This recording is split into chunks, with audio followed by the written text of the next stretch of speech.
আমি তো প্রার্থীদেরকে বলেছি, আপনারা কেউ পারলে আমার মতো করে বলেন যে আমরা 100% চুরি বন্ধ করব, আমরা ধর্ষণ বন্ধ করব, চাঁদাবাজি বন্ধ করব, খুন বন্ধ করব, রাজধানী বন্ধ করব, গরিবের ভাগ্য চুরি বন্ধ করব। পারলে এটা বলেন। এইটা কিন্তু একজনও বলতে পারে নাই, বলবেও না, বলতে পারবেও না। তার কারণ সহজ, তাদের কর্মীরা চলে চাঁদাবাজি করে আর নেতারা চলে দুর্নীতি করে। বলবে কেমনে?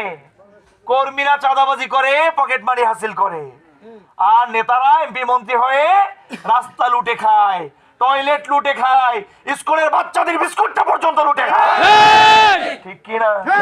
আমার গরিব জেলে ভাইদের চাউল এবং গমটা পর্যন্ত চুরি করে খায়। ঠিক কিনা?